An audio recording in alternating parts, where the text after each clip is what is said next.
Welcome back to the Dynasty Market Watch, where yesterday's price is not today's price. We are now through week 2, and man, values have been shifting. Fat Joe is right. Yesterday's price is not today's price. We're going to run through bull or bear. We're going to get to the rookies. We're going to get to the vets. There's been a bunch of injuries this past week. So let's get to it quick. Brian, play that Fat Joe. Yesterday's price is not today's price. All right, Matt, bull or bear, who you got for us? Kick us off. Usually I do a bull of the week. I'm going to do bear. Bear of the week, no pun intended, is going to be Rome Odunze. That one hurt for the Kratos the Fourth Rome Odunze family that was on Twitter all off season. So I think he's a loyal listener, so he might come after us. We'll see. So the way I'm kind of approaching Odunze is almost like you were approaching JSN last year, where it's like, I can already kind of tell this shit is not going to go well this year. And like, I'm not out on the player or the talent or anything, but one thing he had in common with JSN last year, Shane Waldron can fuck all the way off, man. Like, he is ruining fucking I'm so done with that guy. Yeah, we're going to talk, like, Arthur Smith gets all the smoke, and, like, a lot of it's deserved. Like, Shane Waldron's every fucking bit as bad as Arthur Smith, like, at least for fantasy. And real life, too. We're going to talk about JSN a little bit later. I don't think it's a coincidence that he's starting to break out a little bit now, out from under the thumb of Waldron. But, like, you watch the Bears against the Texans on Sunday night, and, yeah, I'm not worried about Caleb, really. I'm not worried about Caleb, but like, that's just a whole lot of Gerald Everett, a whole lot of DeAndre Swift, a whole lot of DeAndre Carter. I just don't expect Rome Odunze to get consistent usage this year. I'm pretty sure his value is going to go down from where it's at right now. He still holds a lot of value from preseason, so I think you can flip him for a guy like JSN or JMO and get like a plus. Can you get like JSN in a second? Can you get JMO in a second? Maybe not, but I would be looking to get off him right now and try and buy back in later.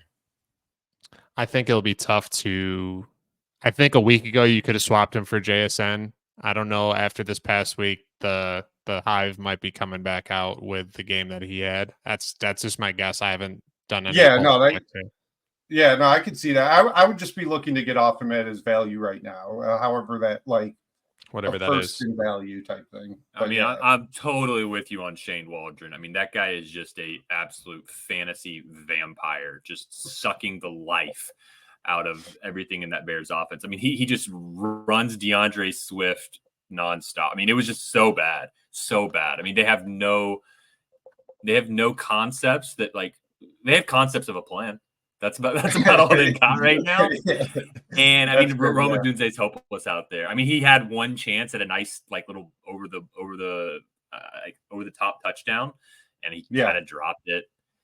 Yeah. I mean, I don't want to sound like a hypocrite, because I was totally out on Rome Odunze in rookie drafts, and I ended up getting a couple just like at the 107. I was totally out on him because I just didn't think that the hype matched up with the profile. But now I sit here, and it's like what you're talking about with JSN last year. This is just a hopeless situation. It's not. I don't see it getting better. And even if it does get better, I think it's going to be a roller coaster of a year, because there might be like a Keenan Allen game. Like last week, Keenan Allen had 11 targets.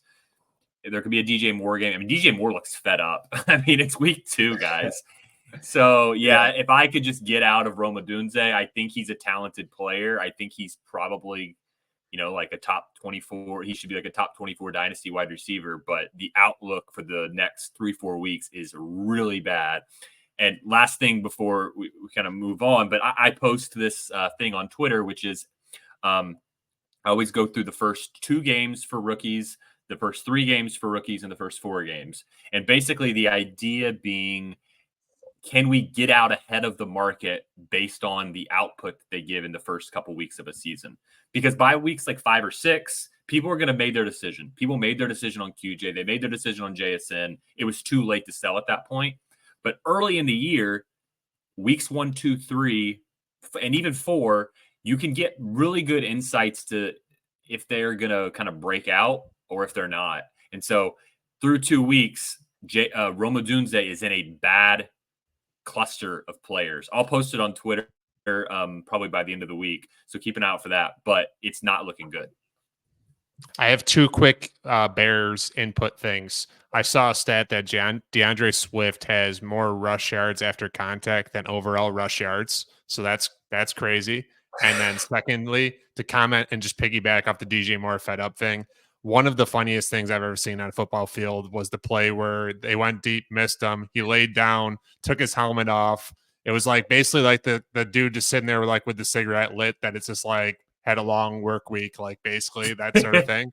Yeah. It was hilarious that everyone thought he was hurt. And it was like, nope, he's just fed up beyond belief. Hilarious. That's one thing I did not know about DJ Moore that I appreciated from watching Hard Knocks is like he is a legitimately funny dude, man. Like in like interviews, the way he carries himself, like his comments. So yeah, no, I'm with you. That part made me laugh too. Put us with your boy Bear, Brian. Yep. Okay. I don't have any really spicy ones, I don't think, but I have 2 here that I went on a campaign this morning, Tuesday morning, to try and get some more Rashid Shaheed. I already have a decent amount of him. I think I have like 9% or something like that, which is, I don't know if he's good or bad yet, but he looks like they're trying to get him like kind of like a Debo type of role where it's like, get this guy in space, let him do damage. I'm not comparing him to Debo, but like it's an interesting candidate for a buy low. That being said, it might be a week too late. I tried 2 threes in about 30 different leagues, a bunch of no's, a couple. I got to see what he is. I'm not sure if I'm comfortable with a 2. I would maybe pay a late 2, but it could pay off, but it could look terrible in a couple weeks. So that's my first one, Rashid Shaheed. I think New Orleans offense is a lot more fun than we thought it probably was going to be. I think he's explosive. He's big. He had 3 carries last week on top of his 4 receptions that were mostly downfield targets. So that's why I kind of compare him to like a Debo-esque role. And the second person, about as boring as possible, Gus Edwards, Gus the Bus. I think he was incredibly overrated all of last year. I think he was incredibly overrated all of the offseason. All those win now guys that like redraft players in Dynasty love those types of guys. Oh, he scores touchdowns, blah, blah, blah.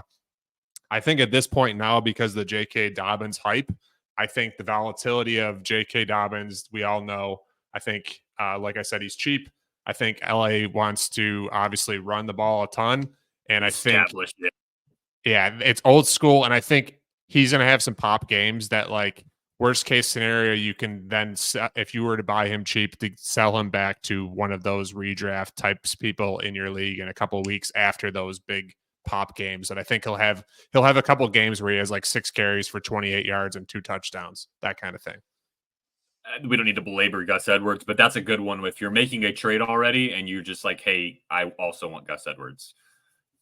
And the reason that works is like, I saw that was like your bull of the week. I'm like, God, that's fucking gross, man. But like people react that way to Gus Edwards. So like, yeah, that, and I'm kind of with you on Dobbins, man. I really hope it keeps up all season, but it's like, are we really expecting that? I mean, that really quick, because I think there's a lot of people that have really quick. I think there's a lot of people that have Dobbins, and you're wondering like, what is this guy even worth? Like, I have him on a couple tank teams.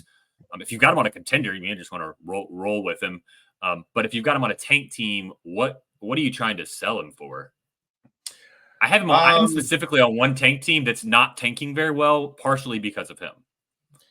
Like in one of our group chats, someone threw out the name Jalen Polk, who's like, some of his underlying separation metrics are pretty impressive. He hasn't really done much because the Patriots aren't really throwing the ball, but like one of those like second round rookie picks, that feels a little low to me. Like it does feel low, but you know, I don't know, man. I'll say Dobbins might be the single most confusing player on how to value right now. Cause like, if you had said, hey, put Polk into a trade with Dobbins, I think I would have been like, Dobbins for Polk and a 2, or like Polk and a 2. Maybe it's like Dobbins and a 3 for Polk and a 2. 2-3 swap. Yeah. Therein lies the quandary, though. I agree.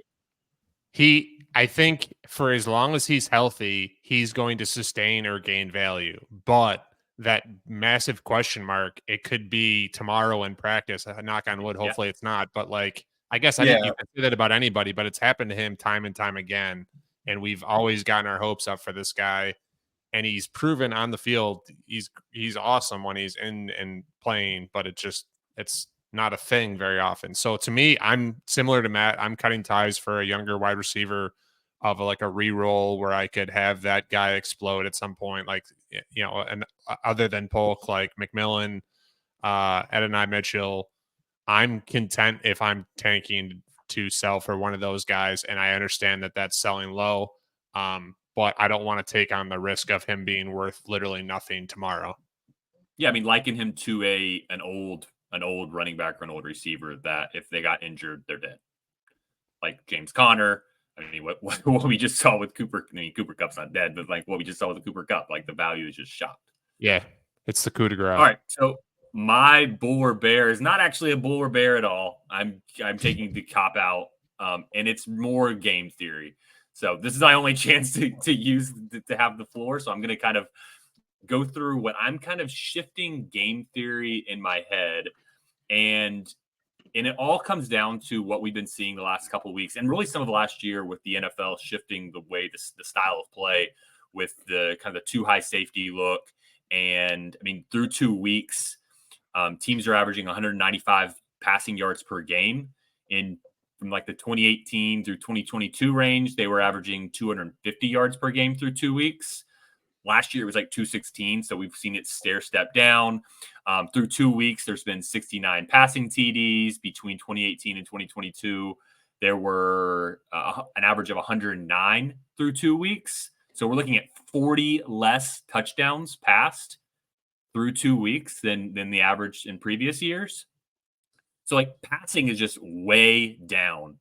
And so my whole game theory is like around the QB, the position of QB. And so here are the top, I think 12 or 13 quarterbacks so far this year. You've got Baker and Carr, Kyler, Josh Allen, Lamar, Jalen Hurts, Sam Darnold, Anthony Richardson, Geno, Stroud, Daniels, and Mahomes. And then after that, it's like a 2.5 point drop per game.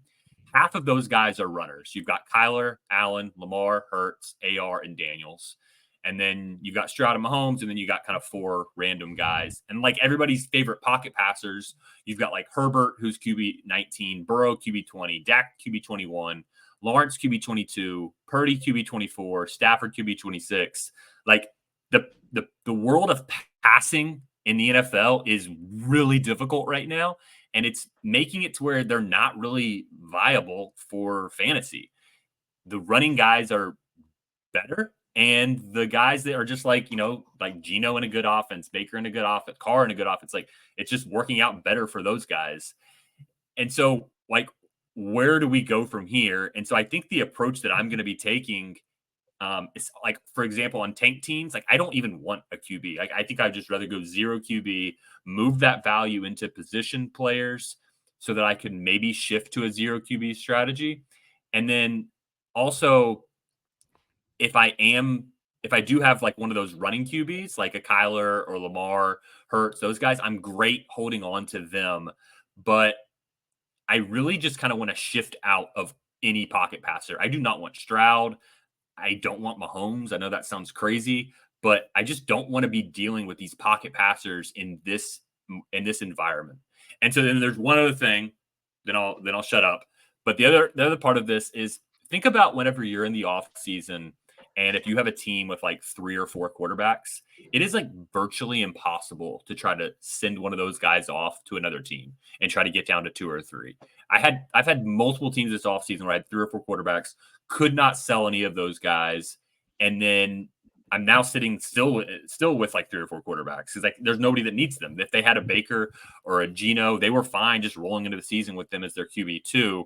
So I think if I can shift my tank teams to have like 1 QB or like no QB, and then go into the offseason and try to buy QBs from the teams that have 3 or 4, I think that might be a viable strategy. And I'm going to look at doing that on some of my tank teams because I'm kind of just sick of the whole quarterback position right now.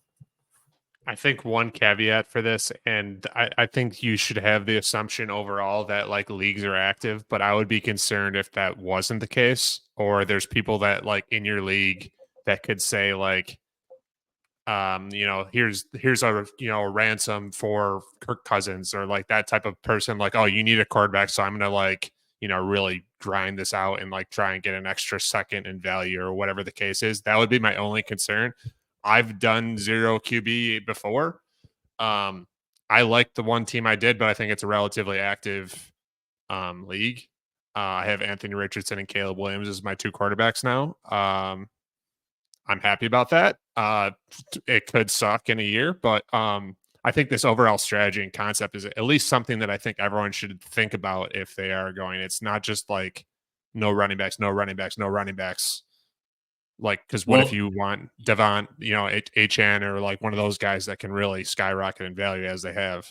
Yeah, I mean the so-called zero QB teams that were running that this offseason, they're running out there with Baker Mayfield and Derek Carr as QB 1 and 2 so far through the season. Now that's not going to continue, but there's been some success for these guys early in the year. And then alternatively, just like get running guys. Like obviously, if I'm going to pay up now, I'm paying up for guys that can run, because the passing is. I think what we're going to end up seeing from a full season standpoint is that these really good pocket passers will have big games against just bad teams, and then against the really good defensive teams, it'll be what we've kind of seen so far. I mean, obviously Stroud and Mahomes are like the two best, and so they can kind of manage through it, but they're back in QB1s right now. That's a lot to be paying for to not separate yourself at the position. I think it puts a lot of pressure on them to have a spectacular, like what Stroud 280 had, and 28 touchdowns or something. Yeah, 28-4 touchdown interception, and just to like be, close to their value. I think part of what you're paying is obviously sustainability and like longevity, but still. So one of the caveats to this for me is like, one of the things I've looked at a lot over the last year or two that influences who I choose to target when it comes to quarterback is the coordinators, or if it's a head coach, the play caller. One of the reasons, besides just being an obnoxious homer, that I was all in on Jordan Love last year was because I thought I knew for a fact he had a top 5 play caller in the league. And we kind of saw that with like Malik Willis. Malik Willis is fucking terrible. He's never thrown for like more than like 80 yards in a start before this past weekend. And he had like 112 passing yards on 14 attempts. He resurrected Aaron Rodgers' career. He developed Jordan Love into a star. That's a guy I trust. Similarly, like Stroud has a guy from the Shanahan tree. We're talking about Derek Carr. He has Clint Kubiak from the Shanahan tree. Baker Mayfield, he lost Dave Canales, but he has Liam Cohen, who spent time with McVay in Los Angeles. So, and then, we just talked last segment about how fucking annoying Shane Waldron is. So that could be a problem for Caleb this year. But so I'm okay investing in quarterback. It's like one of the reasons I was kind of in on Brock Purdy last year, even though I don't think he's, necessarily very good. He's just also a different cost point with him, like round 4 ADP. Yeah, once you're getting up there, guys in round 1, like a Burrow around 1, Mahomes like early round 1, Stroud early round 1, Herbert round 2, like those guys like Caleb back end of round 1, like these pocket passers I'm just really uncomfortable with. And the only other thing I'd bring up, and Brian, I know we've talked about this a little bit, but like teams are kind of treating the first couple weeks now as preseason, and I do expect, there to be a little bit more passing, more production, more rhythm over the next few weeks. I do think that de-emphasizing the preseason more than ever before has hurt a lot of these offenses, and that would be my one concern about like, oh man, am I gonna sell Joe Burrow low, and then like who's a notoriously slow starter, and then he starts heating up like a lot. I could see that happening, but in general, I do kind of agree with what you're saying, Todd, that some of these expensive QBs aren't really living up to their value.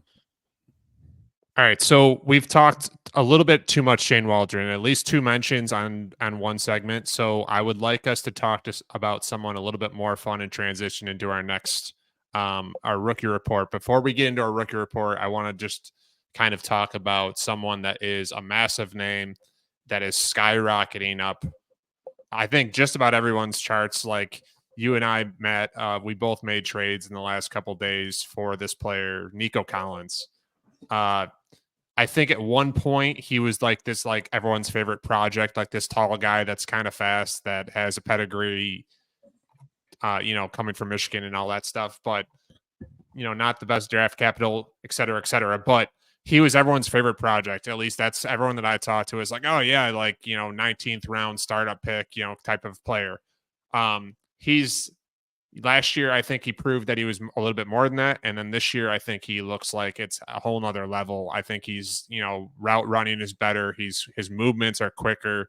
He's decisive. He seems uber confident. Obviously, he's attached to one of the best pocket passers in the league. I think the sky is the absolute limit with this guy. What do we think in your Nico Collins? Yeah, I'm with you. If I would trade Nico Collins straight up for Justin Jefferson or CeeDee Lamb. That is the end of the wide receiver list that I would trade him straight up for. That's what you would trade him for. You would only. Yeah, I would rather have Justin Jefferson and CeeDee Lamb. You start talking about Jamar Chase, Amon-Ra St. Brown, Marvin Harrison, Malik Neighbors. Maybe. So on that line here, Matt, what was the trade that you made for Nico Collins? I paid up for him like he's a top 3 or 4 dynasty wide receiver. I traded Breece Hall straight up for Nico Collins. And it kind of, people that have listened to the show last year, listened to us in the offseason, kind of knows my general strategy is to fade these elite running backs because they're volatile. They get hurt a lot. It's kind of annoying. So I would much rather just have like a young stud wide receiver than a young stud running back. And yeah, I think Nico Collins is that fucking dude now. Like he top 5 dynasty wide receiver. There's almost 7 top 5 ones now, but like, yeah, he's in that group, and I expect him to be like a early second startup pick. Like if we were doing a startup right now. So yeah, I traded Breece straight up for him. Brian, according to a Twitter poll that we did from our podcast account, you murdered this guy, so go ahead and talk. which is crazy. Like, and yeah. I thought it was funny because it's kind of why we wanted to ask this question after the 3 of us were like, man, that trade. Can you imagine this trade being discussed even a couple weeks ago, let alone last year in the offseason, whatever the case is, where we didn't know that Nico had obviously worked on his craft. I think it's just apparent. I made a trade. I sent Jamar Chase and Christian Watson. So like, I know Watson's a little bit of a polarizing player, but certainly talent attached to that Green Bay offense that Matt was just talking about somewhat affectionately, I guess, and got Nico Collins and Zay Flowers. So 2 guys to me that I think have kind of made a little bit of a leap this year. I think they both had, your minor restrictions or limitations previously that I just don't see those shackles on them anymore. So I'm very excited about that trade, but it's crazy to think about this trade possibly happening 2 months ago even. Yeah, and that trade was you sent away Jamar Chase and Christian Watson. You got Nico and Zay Flowers. I mean, I like that trade for you. Let me start there. Nico's wide receiver 3 through 2 weeks. He's been awesome. So I think he's at a 29% target share. He has Stroud. Like, I don't know what more you could ask for from Nico. I think. All right. And then another aspect of this is that, like, we talk about the too high safety thing. Like, that hurts Jamar Chase, I think, maybe more than any wide receiver in the NFL. Like, he just feasted on just those over the top, just like beat his corner really quick, get over the top, and then Burrow just like dump one over his shoulder. And he just like would house, like, he feasted on that. So I think that is really playing into some of the issues that he's having. I've been really high on Nico Collins, but I think maybe it's time to pump the brakes just a hair. Like, I like your trade. I think that was an easy win. Like, I would do that with my Jamar Chase shares. I think he probably should be in that same range as like ARSB, Chase, like those guys. I think that probably, though, my anticipation, so he's at a 29% target share. I'm going to guess that by season's end, Diggs picks up a little bit more. Tank Dell picks up a little bit more. And like Nico maybe takes like a half step. Like teams are going to stop and going to be like, all right, we're not just going to let Nico Collins destroy us. Obviously, also when Stroud is moving around in the pocket, that's his guy. So I think that might be something that teams start to hone in on a little bit more. If they had no other options, like Nico would just continue to feast. But I think that there is a chance that at least Diggs and Tank Dell, I think, are pretty good. And they could maybe take him from like a 30% target share to like a 24, 25. And that could be the difference of being like wide receiver 1, 2, or 3 and like wide receiver 8 to 10. So I think he should be in the range that he's in. There's probably some people that I would say like it maybe we need time to pump the brakes a hair. I would still prefer Chase over Nico, but you got a nearly free Zay Flowers out of it. So I like it. Talk about the polarizing Christian Watson. Just completely omitted him from the trade. I love that. Pretty much, yeah. And then I posted this on Monday. It's just for the Monday morning wide receiver. I think that the market as a whole, if you're looking at it on YouTube, this is kind of how I would envision how the market has it. This is not my ranking. I would say the market would have Neighbors, Marvin Harrison Jr., Nico, Puka, and AJ Brown kind of like in a tier, and then the tier above them would remain Jamar Chase and ARSB. I think that's my interpretation of the market. I don't think that many Jamar Chase people are just selling him straight up for Nico. Yeah, I agree with you on the market. I do expect the market to catch up here shortly. I don't think it's there yet. I really do think that Nico's going to be valued like a tier above where you have him on the screen right now, where he's going to be next to Chase and Amon. It's hard to say, man, because the Neighbors and the Marvin Harrison Jr., people love them. Marvin broke out. We'll talk about him here soon. This might actually be like a good transition to start talking about the rookies, Neighbors, and Marvin. Mm-hmm. They're going to hold a lot of value because they're rookies. People love them. Their bar for production is lower than Nico Collins. So like if Neighbors and Marvin Harrison have like 1,200 yards and Nico Collins has 1,200 yards this year, people are going to prefer the rookies. So Nico has to go above and beyond what they're producing. But I think he will. I think he's going to have an all-pro season. I don't think it's buying. Like it is buying high what me and Brian did. More so me than Brian, I think. But I don't think it's going to be looked at as like, oh, you paid too much like a month from now. I think you're just going to start seeing people value him like that here shortly. I have no issue with your trade either. I mean, I would say they're in the same tier to me. And I mean, the running back position, like you said, it's kind of like, what did you say? It's annoying. They're annoying. I think it's like equivalent to like kind of what we're kind of hinting at for like the Jefferson, Lamb, Chase in the past, ARSB this past offseason, let's say, or the last 6, 8, 9 months, whatever it is, that you're like, no one's going to fault you for whatever you trade for that person because you got that guy, right? Like, I think that's like kind of, at least that's how I was kind of viewing Nico Collins, that it's like in 6 months, they're going to say, well, no matter what whatever happened with the other two guys in my deal or Breece Hall with Matt's deal, it's that like, but you got Nico Collins. Like I think that's what the projection is, that it's like he's unobtainable. That's a great point. Potentially in a month. Yeah. I made a trade recently in a league. I think that I know Matt's in. I think Brian, you might even be in it too. Where I traded away what I would call two like later playoff first and then like a later second for Puka. And it kind of feels like an overpay, and especially now that he's hurt.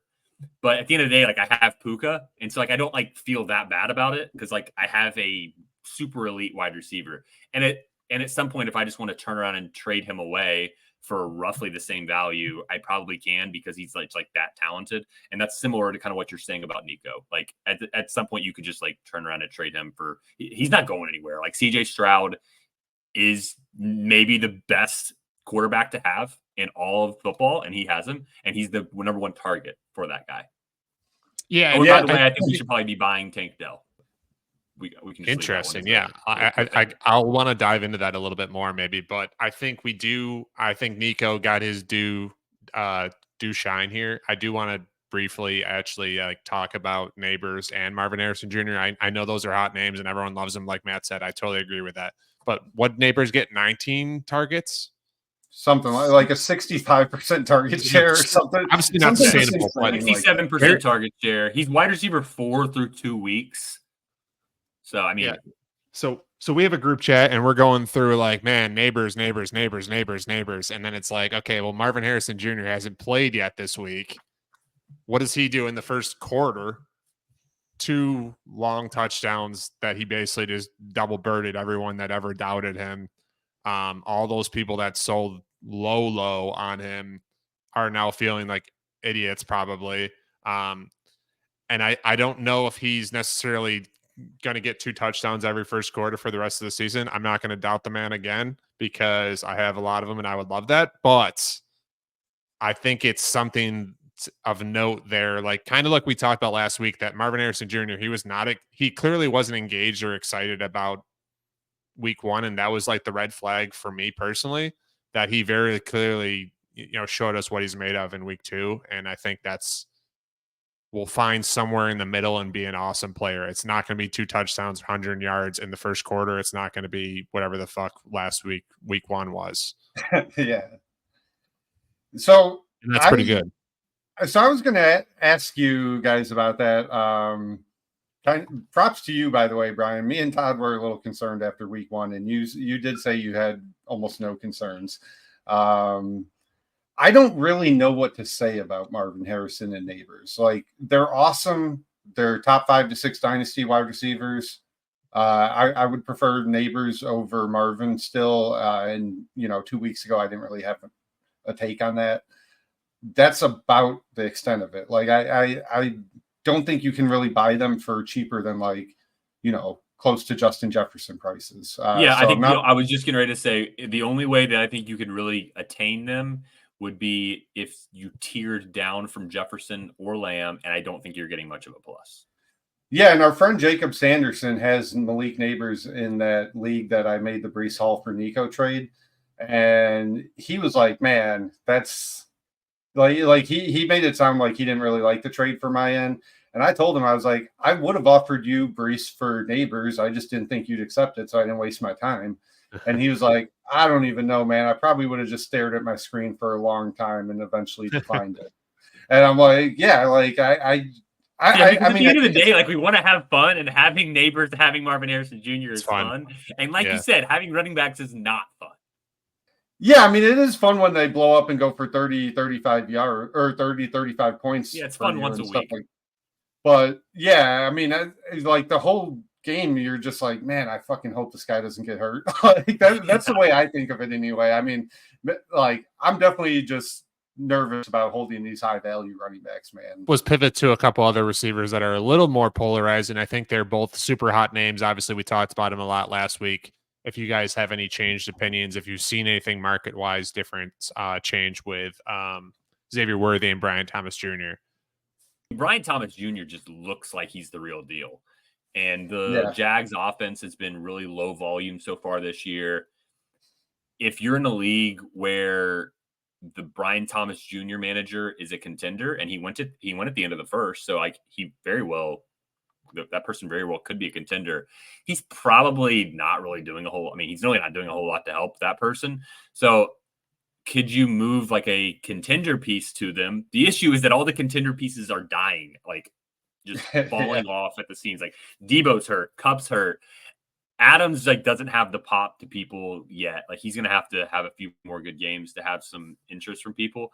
But like, if you look at some of the older guys, like, they just don't have, like, T. Higgins has been hurt. Like you could maybe try to move DK plus for Brian Thomas Jr. That might be something. Like what would you need to move your Brian Thomas for DK if you're a contender? Like DK and what? Because it's not getting done straight up. Yeah, it's a good question. Like DK and like a Dobbins. Yeah, I was gonna say that, or maybe maybe that DK team has Jordan Mason, and I'm a contender that needs a running back. Maybe I would consider that because I mean DK is gonna hold some value, and he's gonna give you probably better production than Brian Thomas the rest of the season. So you're saying DK and Jordan Mason trading away Brian Thomas? Is that what you're saying?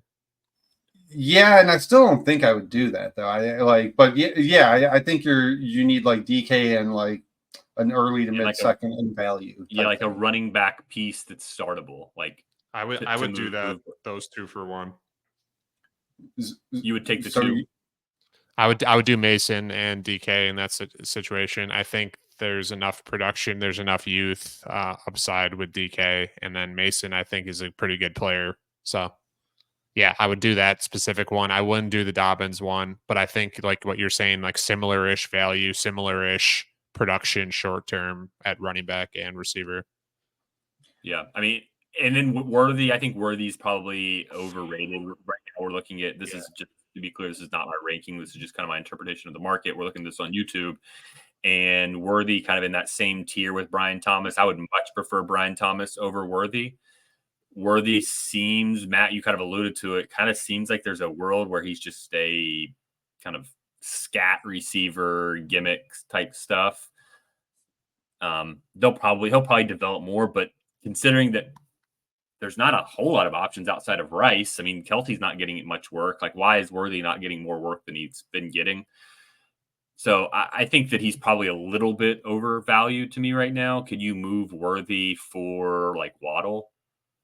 I tried all week to poke around at buying high on Xavier Worthy this past week, and I wasn't even getting counters. Like there's one league where I just have kind of a weird team where I'm really strong at running back and tight end, and I kind of weak at wide receiver. So I was off, like I was putting ETN, Mark Andrews on the table. I was saying I would combine them. And like I was talking to the Xavier Worthy and Brian Thomas owner, and they were just like, no, I don't want ETN or Andrews or like I'm just not trading Worthy and Brian Thomas. And there was other leagues, like I was sending out like over mid first in value for Worthy and just getting ignored. Same with Brian Thomas. So I think people were being a little irrational basically about it. That could just be the two touchdowns for Worthy after week one were and it was on prime time. Like that was a yeah. I think there's also just like an unspoken like bond of people that for a lot of people that when they draft a player and they seemingly could explode as this superstar, especially for a notable offense like the Chiefs. I think people are just like incredibly irrational. And like you're saying, like the overvaluing creates massive sell windows. And I think that was probably what we should have been talking about more, probably. We just didn't know how true of a connection and bond people had with Worthy yet. We kind of saw it more with Brian Thomas Jr., but the Worthy one is like, he could be cool, but he could also suck in a very short amount of time. So it's like, I don't want to pay premium prices. I'll sell for premium prices. So that's someone that I'm going to look into selling for sure. Yeah, you make a good point about it. They drafted that guy. The psychology of it is like, you're coming to me, make me move. And Matt kind of tried to make the move with, what'd you say, ETN? Yeah. You mentioned somebody else was pretty good. Like, made pretty good offers. Yeah. And so maybe at this point that those might get done now after like a so-so game week 2. Yeah. Worthy did have a quiet week 2. Only had 4 points. And I did finally get a Worthy trade done. Brian, you're in this league. I'm okay with the price. I do think Tank Dell is generally a good buy right now to poke around and see what you can get. But I traded Tank Dell and Josh Downs for Xavier Worthy, and that could end up looking bad. Tank Dell for Xavier Worthy. I mean, I still like Josh Downs. I don't view him as a zero, but yeah, I mean, I don't expect him. I wouldn't sell Downs for combined height for Tank Dell Josh Downs offer. Wow. Yeah, weight is like 180 pounds, and then you got a little fella. Wow. Yeah, so I mean, I'm okay with that trade. I think it's about even right now. That's fine. But I still like Worthy. I'm still in on him. But yeah, if you can get like a mid first and second in value, I don't blame you at all for selling for that. Like Brian said, I do think if you're not sold on Worthy as being a good player, definitely right now, this week is the time to look into selling him, I think, because he might still have a few more quiet games, and then we could see him really fall. I just wanted out there that you guys are probably buying Tank Dell. I think he's the opposite. I think he's probably a sell, depending on what people are viewing him as. I think they're viewing him as dead. So if that's the case, then obviously it's not a sell. But if he's viewed as anything similar to what he was heading into the year or at one point last year, I think he's not getting phased out, but I think he's very clearly going to be third on the totem pole. And then if Mixon is healthy, Mixon gets a lot of usage and they seem to like him, I'm concerned about that setup. And it's not even like he did anything wrong, but I don't think Diggs is dead, and I think Nico's an alpha. So I think best case is third. I think Tank Dell is good. I think I know he's tied to Stroud. I know Stroud loves him. He did have 7 targets week 1, only 4 targets this past week. They did try and get him involved with some scheme runs. I don't think Dell is disappearing. I'm lower on Diggs than you, though. And so to your point, I think you kind of almost have to choose one. Like if you liked it, it's hard to be in on Diggs and Dell this year. I think both. So I don't blame you for choosing the guy who's proven it and who still is involved in the offense. So I understand where you're coming from. I'm just going to choose Dell and ignore Diggs and hope that doesn't burn me too bad. But it does feel like you have to pick one or fair.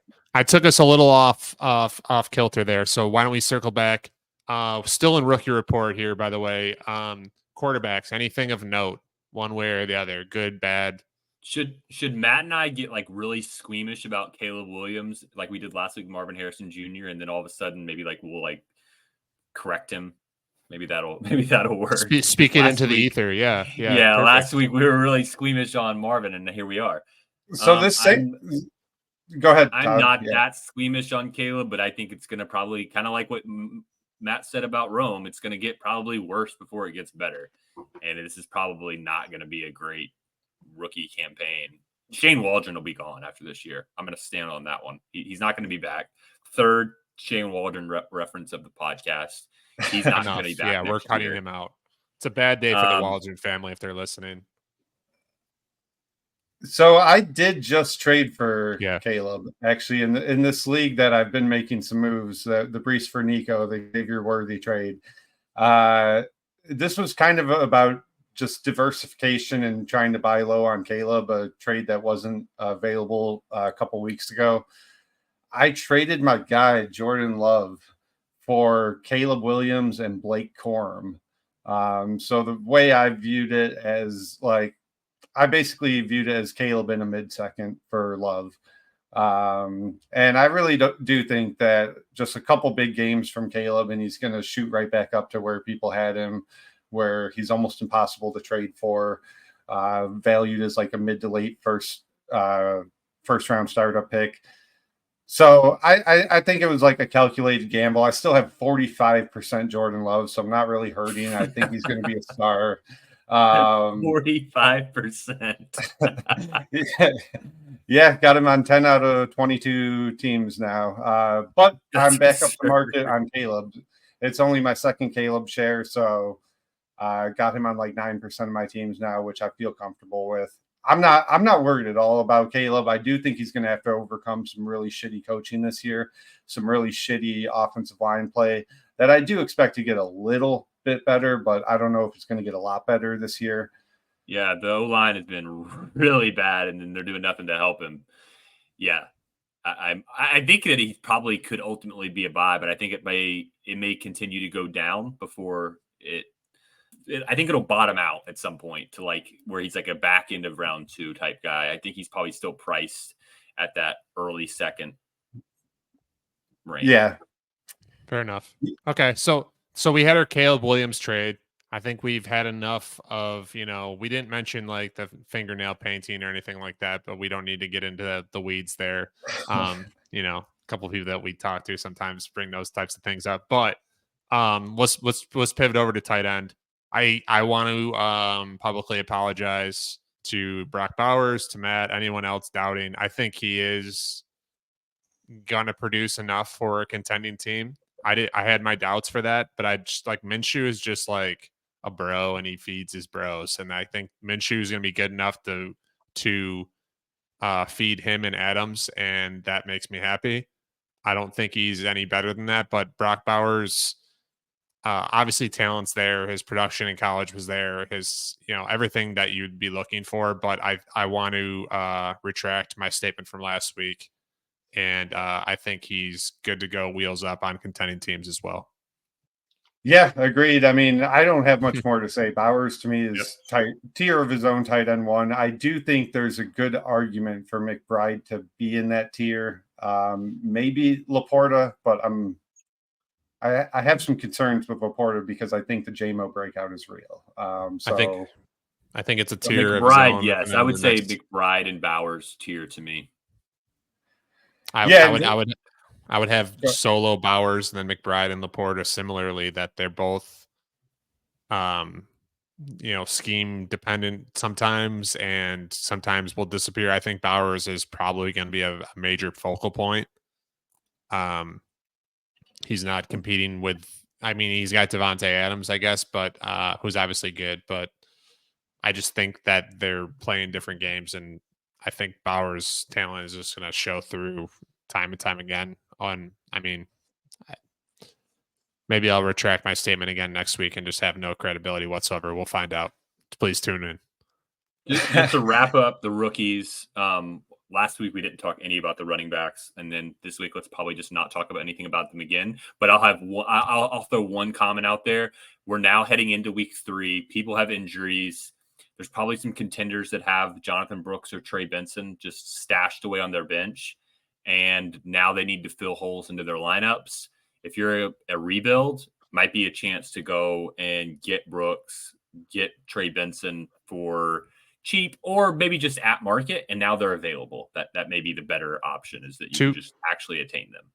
2 things for me, rookie running backs. Braylon Allen, he was always big in college. He was viewed as slow. He looks pretty explosive. It looks like they're involving him in different aspects. And Bucky Irving, speaking of injured running backs, Rachaad White potentially has something a little lingering. He might be someone worth monitoring as well. So Braylon Allen has showed enough where I'm not really lowering Breece Hall in my rankings, but it did partially influence my decision to trade Breece Hall because I was under the assumption Breece Hall was going to get like 85 to 90% of the workload this season. And now I'm not so sure about that. It does seem like they want to mix Allen in a little bit. And Allen looks good. Not like it's going to be any kind of committee or anything like that. But Allen is clearly the handcuff. And I don't think he's going to have like standalone, like redraft value where you can, like put him in your lineup or your flex. Like that 2 touchdown thing is a little bit of a fluke, but like it does seem like they're going to mix him in for 5 to 6 touches a game, maybe 7 or 8 touches a game, and that's going to impact Breece and his ceiling, I think, a little bit. We talked about running back volatility. Like that's someone that if Breece were to go down, again, knock on wood, that standalone value absolutely happens on paper. Oh yeah, it's going to skyrocket. So like that's someone that, like, similar to Bucky Irving, not as explosive, probably of a growth if Rachaad White goes down or is down. But if Brees goes down, Braylon Allen is going to be a hot item for sure. Yeah. And just this past week, Rodgers, 29 attempts, 12 of those attempts went to the running backs, Brees and Braylon Allen. Garrett Wilson had a 21% target share. Brian, you expressed a little bit of concern about Garrett Wilson, it sounded like, over the weekend. I'm definitely concerned in terms of what he's viewed as in the community. I kind of, and I don't want to put this on anybody, but like it feels like the DJ Moore of the past or the T Higgins of the past kind of current. The Deontay Johnson, like, man, if he had this or if he could get that, like if it was a quarterback or if the coach didn't suck or if this didn't happen. Yeah. And it's like, if you just keep cycling these things through, eventually that value is going to plummet in my opinion, kind of an unpredictable time. And that's what happened with DJ Moore. Was like all of a sudden, like no one wanted DJ Moore. It was like, oh yeah, top five. I don't know if he's even a top 24. And it was like overnight seemingly.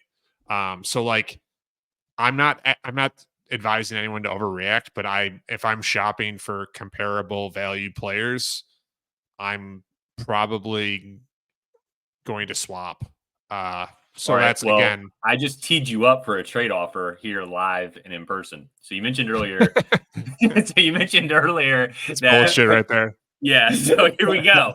So in our three-peat league, you've got Garrett Wilson. So Jalen Waddle and Jordan Mason for Garrett Wilson. No. All right. So what's the gap for you between Garrett Wilson and Jalen Waddle?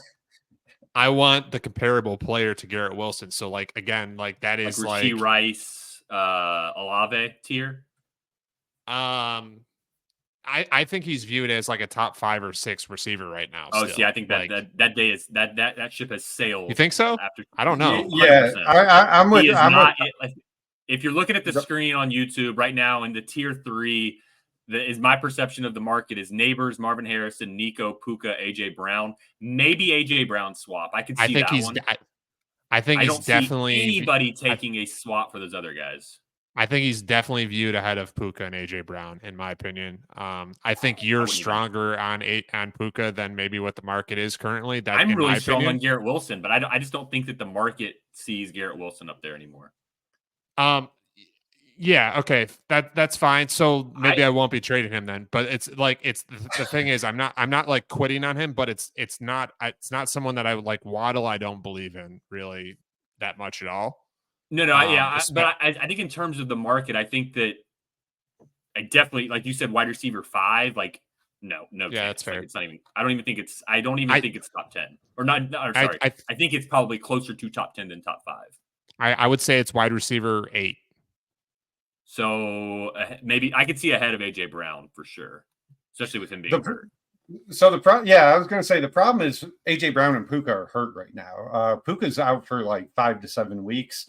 AJ Brown, they confirmed on Monday Night Football, is out for multiple weeks. So I think you're probably looking at like the next 2 to 3 games. Otherwise, I do think that would be a good flip. I would be kind of interested. I think you can probably get a plus on top of Puka right now for Garrett. You should be able to. If you can't, then fuck that. I wouldn't be entertaining it. But if you can get a decent plus on top of Puka does feel like a good buy right now in terms of like he's on IR. A lot of these other young receivers are exploding. We're talking about Nico Collins, Garrett, Neighbors, etc. So I would poke around at buying Puka, but I do kind of agree with you, Todd. From what I've seen, I think people are dropping Garrett from like wide receiver 4 or 5 to like 7 or 8, maybe 8 or 9. Yeah, he struggled a little bit this past week. He faced the Titans. The Titans have second best yards per pass attempt to defense so far. I mean, just 2 weeks, but they put a lot of money into their defense over the offseason. So I think probably there's better days ahead. He only had like a 20-ish% target share this past week. That's a little bit concerning, but the Titans do have a pretty good pass defense, what we've seen so far earlier in the year. So if Garrett, so I'll go back on, I guess, what I've said about Garrett Wilson, that if he's not going to be viewed as upper tier, Like if he's on the same plane as Rashee Rice, there's no chance in hell I'm making that swap. If I could get some type of nice plus, fine, but no way. Yeah, like I don't know what the plus would be off the top of my head, but I definitely favor Garrett Wilson over Rashee Rice. So it's a matter of, I guess, I wasn't tapped in enough with what Garrett Wilson is being viewed as such. I mean, I just think He plays he has Thursday one. night football, so He has we're one. gonna. He has one game of anything of note, and people are gonna. I mean, Yeah, that Thursday night that doesn't go football is away. going to be a value shifting night. I think probably for him, he's either going to bump up into that range with like Marvin and Neighbors again, or he's going to maybe just drop into like, okay, him and Olave are just frustrating together. Yeah, I think that's a really good point about Thursday night being kind of an inflection point for his value. And I get the sense that it's not really even people down on Garrett. It's just people more excited about Nico Collins, Neighbors, Marvin Harrison. Yeah. Because like Zoltan, our buddy Dynasty Zoltan did a poll that got like 1,000+ responses. Garrett Wilson or Nico Collins, who would you rather have in Dynasty? Nico Collins won that poll like 75% to 25%, which is kind of crazy considering like if you did it 2 weeks ago, it's probably 95% Garrett Wilson or close to that. So that's my impression of where the market's going. It's not people down on Garrett because his underlying usage is still pretty strong. I think it's just people moving other guys ahead of him with early production, more so than like knocking Garrett down in value like that. So I don't know. I think you could make a good case to either buy or sell Garrett Wilson at his current cost. I do think it's worth reaching out to the Garrett manager in your league and seeing what he thinks of him, if he's ready to move off him. The fact of like, I think he might be the eternal overrated guy like DJ Moore or like those types of players. I still stand by that. I think his talent is obvious, but like there's only so many, I guess, excuses, for lack of a better term, that can come up before it's like, okay, well, rubber needs to meet road here at some point. Speaking of production here, what are we paying for Alvin Kamara here on a contender? Because this guy is talking to the wrong guys. This guy is. I mean, well, Matt, I'm pretty sure you just buy a Kamara. Yeah, I don't think that trade's available this week, but okay, it is. Yeah, but yeah, I traded Joe Burrow, that Yoshivaz guy on the Bengals, and Alan Lazard for Jordan Love and Alvin Kamara. Pretty happy with that. Say it one more time, but don't mention Davis. Just leave him out. So I traded Joe Burrow, Yoshivaz, and Alan Lazard. So to me, just Joe Burrow. Joe Burrow for Jordan Love and Joe Chavez. I think it's pronounced Yoshivaz. People call him Yoshi. I don't fucking know that the big slot. No, yeah. I think his name's pronounced Yoshivaz, but I could be wrong on that for sure. So I just have no issue. I have no interest in buying an old guy like this. I feel like the moment that I pay whatever the market is, he gets hurt the next week, and then like I just kicked value to the curb. Or like, yeah, he gives me 4 or 5 good games, and then like he kind of just falls back. I'm just not. If it gets to like the trade deadline in a league, I might buy an Alvin Kamara, but I'm not buying them in week 3. Unless it's a deal like what Matt had, where it's basically he's currently 33 points per game, 35 carries, involved in the passing game, getting red zone work, it's pretty outrageous. It's like kind of like what we were hoping. Like if this was CMC, what's the difference? Like in terms of perception and value, I guess that's why I kind of wanted to ask this. That it's like if CMC had through 2 games these points per game, like Alvin Kamara has a pretty damn good track record. The offense looks again better than what we thought. Yeah, I mean, I I don't want to say this, but I really do think that I'm comfortable paying a late first for Kamara. Like if you're a no doubter contender, I don't really see a lot of reasons why he won't provide return on that outside of injury, and he could get injured. But like at some point, you need to put some ballers out there. You need to score a lot of points to win a championship, and he's going to do that when he's healthy. So Matt, I agree, and this is the scenario that I would do it is if I'm like a loaded team and Kamara's not going in my running back slot, he's going into my flex spot. Like he's filling in there where it's like I have this potentially enormous advantage. Yeah. That's when I make that type of move. It's not like, hey, I'm a running back short of where I think I'm contending. It's like I'm already contending. This is me mounting up and saying I'm just gonna pummel you guys, and if he gets hurt, I'm still a contender. Yeah, that's the situation where, or like, if you have like a glob wide receiver type guy, like if I have like George Pickens or Tank Dell, I'm okay moving them for Alvin Kamara if like I have a loaded ass team, something like that. I'm okay with buying Kamara at like a late first value. I would try to avoid using my first round pick because, like we've said several times last year, that's a bullet you can only fire once. But yeah, man, like I don't know, man. I do expect some regression for the Saints. I do not think they're going to average 45 points a game this year. But it does look like a good offensive environment, and Alvin Kamara looks like a focal point of it. So I do kind of expect him to be a high-end RB1 this year.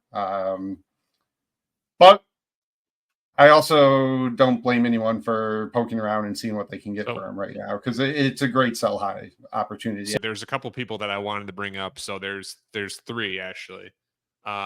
Chris Godwin looks awesome. Maybe a revitalization.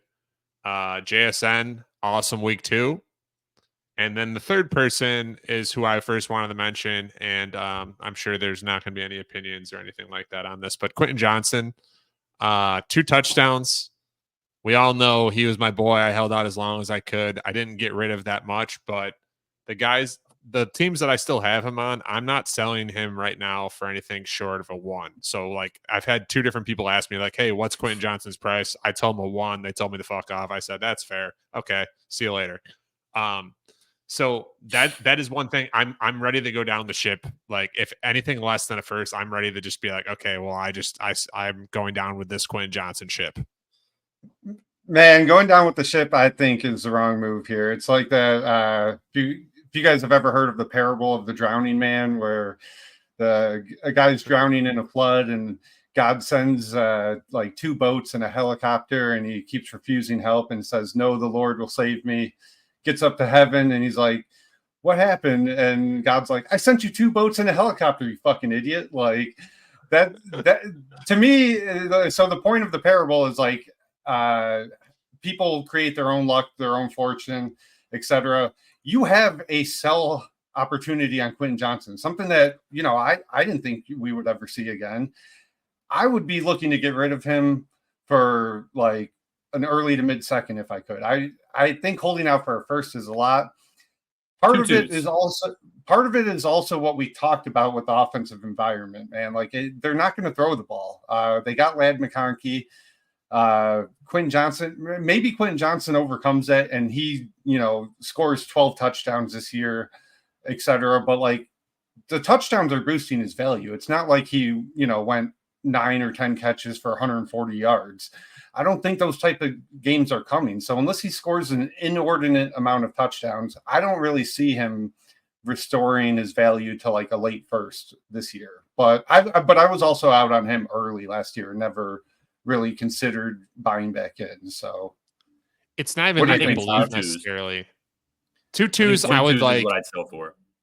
2 twos would like make me think about it, even though like I would at least think about it. But like I think people are probably trying to buy him for like what he was a week ago, I guess is my overall overarching point. In that parable though, I was the helicopter, right? I was the helicopter in that scenario. I know the people sending you an early second was the helicopter. You were the drowning man. I don't want to take credit for this, but Matt, you brought this up maybe yesterday, but JMO is a similar comparison to QJ, and here JMO is every bit worth of a first. So, I mean, while I want to make fun of Brian at his expense, we've seen it happen just so far this season that these guys can just turn it around. Yeah, no, it is a good point, especially because personally, JMO was a guy I was all the way out on. And then, like, people were making fun of me. I saw one game in week 1. I was like, I'm fucking in on this guy now. Like, he's electric. He's actually my bull. Yeah. yeah. I'm making him my bull of the week. And, I definitely was happy with week 2. He only scored 14 points, but he got 11 targets. He's actually like top 5 in the league right now in targets. So yeah, I definitely understand where you're coming from. I'm not going to say like you're guaranteed to be wrong. I'd be nervous holding Quentin Johnson if people are offering like a second plus for him. That's all. I know I just hijacked that conversation a little bit. I want to just get off a couple trades that I've made in this past week, and then one person that I am trying to buy this upcoming week. So the first couple of trades I made, I gave Burrow, got Jordan Love. So I knew I had to share that so Matt would be happy and proud of me and all that stuff. And then secondly, I gave Tyreek and Pollard, got ETN and McBride. Both trades I was super happy about. And my buy of the week, and I think it's someone that we're kind of talking about, like wide receiver values, how they've shifted over and over again. Jerry Jeudy is someone that I think I believe he has an 18% target share through 2 weeks.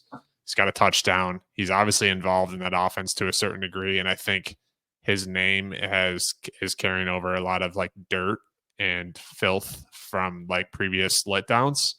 And he's someone that like, I think you could probably try and sneak in like I think I would pay like a late 2. I think he's worth that shot at this point with this offense being as weird as it is, him being the primary option for Watson, it seems. I bought him 2 times this offseason. One time for an early third, which the pick ended up becoming Javon Baker, and then another time for a late second. It was after like Jalen Polk, all those guys went, but I did buy him 2 times this offseason. Yeah, I've been out on Judy for years now. It's hard to argue with the price point, though. I'm a little concerned about Deshaun Watson being terrible, but outside of that, that's a fair buy of the week. My buy of the week actually is T. Higgins, and it's T. Higgins because I feel like people are just kind of tired of his shit. Like they're just like, yeah, this guy's hurt all the time. He's unreliable. There's so many other young, exciting receivers that are kind of bypassing him. I've shopped T. Higgins a little bit because I had him on 3 teams and there was just no interest. And so that was kind of telling me like, all right, maybe I should be buying T. Higgins and not selling him because nobody wants them. So I have not successfully bought T yet. But yeah, Todd, I'm kind of back where you were when we started this pod last year. Like trade for T, I think is a pretty decent plan right now. I'm going to poke around and see what I can get. Yep. And then my buy of the week, Isaiah Likely coming off a pretty blah performance. I did buy a couple over the weekend. Probably not great purchases at this point. I'll quickly say what those were. I traded away Devontae Smith and a second, and I got T and Isaiah Likely. So tearing down from Devontae to T, and then the second and Likely. So I made that one, and then I also traded away a T for Isaiah Likely in a second. So I traded for Isaiah Likely 2 times. This was before Sunday, whenever he laid an egg. So I think there's still an opportunity to go out and buy him. Somebody probably is sitting there saying like, wow, I missed my sell window. They might be pretty thrilled to see you in their inbox asking for him. So I think there's probably an opportunity to maybe go get Isaiah Likely. I think in the like 2-2s range is still very, very doable. Maybe you could even get him for less. Yeah, I agree with that. I like it. All right. That wraps us up. Thanks for joining the Dynasty Market Watch podcast, where yesterday's price is not today's price. Matt, you can find him on Twitter at Dynasty Peasant. You can find Brian at Brian_O'Leary1. And you can find me, Todd, at Dynasty SFlex. Thanks for joining.